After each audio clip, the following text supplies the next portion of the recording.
நம்மளுக்குன்னு ஒரு ஸ்வராஜிதமான ஒரு விஷயத்தை எஸ்டாப்ளிஷ் பண்ணணும். அதனால் உங்களுக்கு தனித்துவமான பல நல்ல விஷயங்கள் ஏற்படுங்க.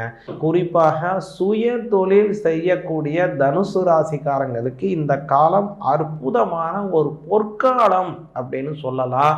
உங்களுடைய நல்ல பெயர் உங்களுக்கே, நீங்கள் சம்பாதிப்பது உங்களுக்கே அப்படிங்கிற ஒரு நல்ல அனுகிரகம் கிடைக்கும்.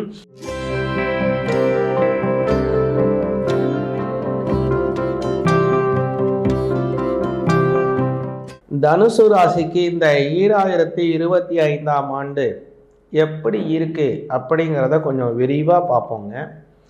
தனுசு ராசிக்கு பார்த்தீங்கன்னாங்க, குரு பகவான் ரொம்ப ரொம்ப ஒரு முக்கியமான கிரகம். அவர் இந்த சமயத்துலலாம் மறைஞ்சி இருக்கிட்டார். உங்களுடைய 6ஆம் பாவத்தில் தாங்க போகிறாருங்க.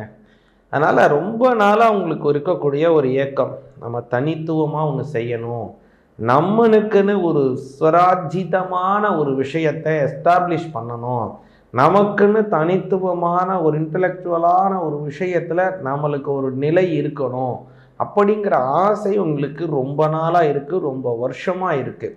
ஒரு சில தனுசு ராசிக்காரங்க அதைய ஒரு 50% செய்தும் முடிச்சிட்டாங்க. ஆனால் மீதம் இருக்கக்கூடிய ஒரு தனுசு ராசிக்காரங்க அதுக்கான முயற்சியில் தான் இருக்காங்க. ஆனால் அதை செய்ய முடியாத சூழ்நிலையில் அவங்களுக்கு தடை இருந்துகிட்டு இருந்துச்சு. ஏன்னா முன்காலத்திலலாம் பார்த்தீங்கன்னா அந்த சனி பகவான் கடந்த ஒரு 8 வருடமாகவே அவர் இந்த 7.5 சனி முடிஞ்சு இப்போ தான் உங்களுக்கு ஒரு 8 மாதம் ஆகியிருக்கு. அதனால் அந்த 7.5 சனிலேருந்து இப்போ தான் நீங்கள் நிவர்த்தி அடைஞ்சு வந்திருக்கீங்க தனுசு ராசிக்காரங்க. அப்போது இந்த காலத்தில் பார்த்தீங்கன்னா இவர் நல்ல காலம் பிறந்தாலும் கூட இந்த குரு பகவான் உங்களோட ராசிநாதன் மறைஞ்சி இருக்காருங்க.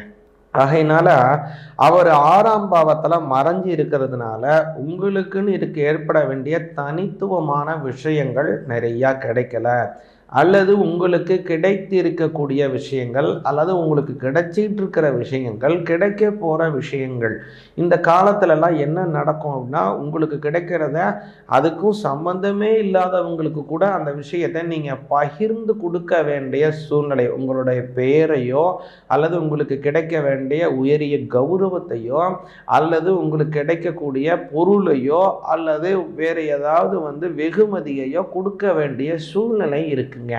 ஆனால் இந்த மே மாசத்துக்கு பிறகு பார்த்தீங்கன்னா அந்த குரு பகவான் உங்களோட 7ஆம் பாவத்துக்கு வந்துருவாருங்க.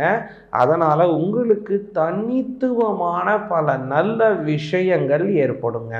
7ஆம் பாவத்தில் இருக்கக்கூடிய குரு பகவான் நேர் பார்வையாக உங்களை தான் பார்க்குறாருங்க. உங்களோட ராசிநாதனுடைய பார்வை உங்களுக்கு பரிபூர்ணமாக 180 பாகையில் கிடைக்குது.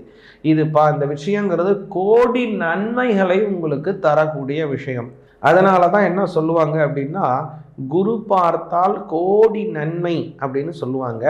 அதனால் குரு பகவான் நேரடியாக உங்களை பார்க்கக்கூடிய காலம் அப்படிங்கிறது மே மாதம் 11ஆம் தேதி வரைக்கும் இருக்குங்க. அதுலேருந்து கிட்டத்தட்ட 1 வருட காலத்திற்கு குரு அந்த இடத்துல இருந்து உங்களுக்கு நல்ல அனுகிரகத்தை தராரு. அதனால் ரொம்ப நல்ல முன்னேற்றமான சூழ்நிலைகள் ஏற்படும். குறிப்பாக சுய தொழில் செய்யக்கூடிய தனுசு ராசிக்காரங்களுக்கு இந்த காலம் அற்புதமான ஒரு பொற்காலம் அப்படின்னு சொல்லலாம்.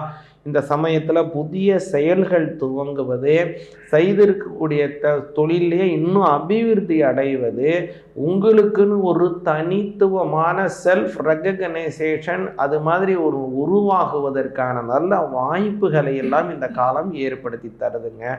மேலும் பார்த்தீங்க அப்படின்னாங்க, வாக்கிய முறைப்படி சனி பகவான் பார்த்தீங்க அப்படின்னா இந்த வருடம் முழுவதுமே உங்களோட 3ஆம் பாவத்தில் தான் இருக்காரு. ஆனால் திருக்கணித முறைப்படி தான் அவர் இப்போ உங்களுக்கு அர்த்தாஷ்டம சனி ஆரம்பிச்சிருச்சுன்னு சொல்கிறாங்க. ஆனால் அது திருக்கணித முறைப்படி நம்மளுக்கு அனுஷ்டானம் கிடையாது. நம்மளுக்கு வாக்கிய முறைப்படியான அனுஷ்டானம் தான் பிராதானியம். அதனால் இந்த வருடம் முழுவதுமே உங்களுக்கு சனி பகவான் 3ஆம் பாவத்தில் தான் இருக்காரு. கவலையே வேண்டாம்.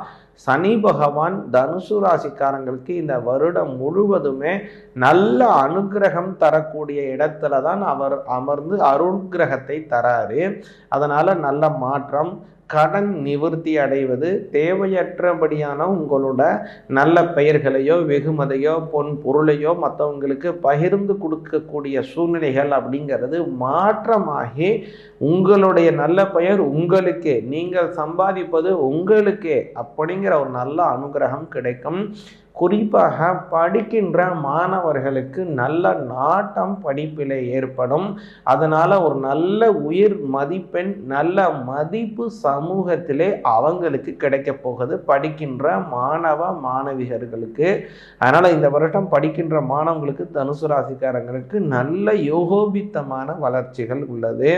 அது மட்டுமல்ல, அவங்களோட ராசியிலிருந்து 3ஆம் பாவத்திற்கு ராகு பகவானும் 10ஆம் பாவத்தில் இருக்கக்கூடிய கேது பகவான் 9ஆம் பாவத்திற்கும் மாறுகிறார். இந்த மாற்றம் அப்படிங்கிறது ஒரு நல்ல வளர்ச்சியை தரும். ஏன்னா ராகு கேது அவங்க 2 பேரும் பார்த்தீங்கன்னா எப்போதுமே அபசவியமாக அப்பிரதட்சணமாக சுற்றக்கூடிய கிரகங்கள். மற்ற கிரகங்கள்லாம் மேஷம், ரிஷபம், மிதுனம், கடகம், சிம்மம் அப்படி போய் கொண்டிருந்தால் ராகுவும் கேதுவும் மீனம், கும்பம், மகரம், தனுஷு, விருச்சிகம் அப்படின்னு பின்னோக்கி போவாங்க. அந்த வகையில் மீன ராசியில இருந்து கும்ப ராசிக்கு ராகு பகவானும், அதாவது உங்களோட 4ஆம் பாவத்திலிருந்து 3ஆம் பாவத்திற்கு ராகு பகவானும், உங்களோட 10ஆம் பாவத்திலிருந்து 9ஆம் பாவத்திற்கு கேது பகவானும் வராருங்க. இந்த காலம் அப்படிங்கிறது பார்த்தீங்க அப்படின்னா உங்களுடைய ஜீவனம் வலிமை அடையும், படிப்பிலே நல்ல நாட்டம் ஏற்படும், பொருளாதார ரீதியாக நல்ல வளர்ச்சிகள் அடையும், தைரிய வீரிய சுகஸ்தானம் வலிமையாகும். அதனால புதிய உத்வேகத்துடன் புதிய செயல்திறனுடன் பல விஷயத்திலே நீங்கள் ஈடுபட்டு நல்ல முன்னேற்றம் அடைவீர்கள். அதனால் இந்த வருடம் ரொம்ப நல்ல வருடமாக இருக்கிறது. அது மட்டுமல்ல, இன்னொரு சிறப்பான விஷயம் என்ன அப்படின்னு பார்த்தீங்கன்னா, இந்த வருடம் உங்களோட 6ஆம் அதிபதியாக இருக்கக்கூடிய சுக்கிர பகவான், அந்த சுக்கிர பகவான் அப்படிங்கிறவர் பார்த்தீங்க அப்படின்னாங்க, அவர் நீச்சம் அடையக்கூடிய காலம் உள்ளது. அந்த நீச்சம் அடையக்கூடிய காலம் அப்படிங்கிறது உங்களுக்கு நீச்ச பங்க ராஜ யோகத்தை தரக்கூடிய காலமாக உள்ளது. அது எப்ப அப்படின்னா அக்டோபர் மாதம் 9ஆம் தேதியிலிருந்து நவம்பர் மாதம் 3ஆம் தேதி வரையில சுக்கிர பகவான் நீச்சம் அடைகிறார் உங்களோட 10ஆம் பாவத்துல. அதனால கெட்டவன் கெட்டிடில் கிட்டிடும் ராஜயோகம் அப்படிங்கிற மாதிரியான ஒரு நீச்ச பங்க ராஜயோகம் இந்த வருடத்தினுடைய பிற்காலத்துல உள்ளது தனுசு ராசிக்காரங்க. பொதுவாகவே சொல்லணும்னா இந்த வருடத்தினுடைய முன்பாதியை விட பின்பாதி ரொம்ப ரொம்ப நல்லா இருக்கு. அதனால முன்பாதியில இந்த உங்களோட ராசிநாதன் 6ஆம் பாவத்துல மறைஞ்சிருக்காருங்கிற கவலை வேணாம். வியாழக்கிழமை தோறும் குரு பகவானுக்கு நல்ல தீபம் ஏற்றுங்கள், நெய் தீபம் ஏற்றுங்கள். நல்ல நெய் தீபம் ஏற்றி வந்தீங்க அப்படின்னா அந்த குரு பகவானினுடைய அனுகிரகத்தில் உங்களுக்கு இந்த முன்பாதியில் கிடைப்பதற்கு தவறிய அல்லது கிடைப்பதற்கு தாமதமாகி கொண்டிருக்கின்ற பல விஷயங்கள் உங்களுக்கு சாதகமாக கிடைக்கும். சிவாய நமः.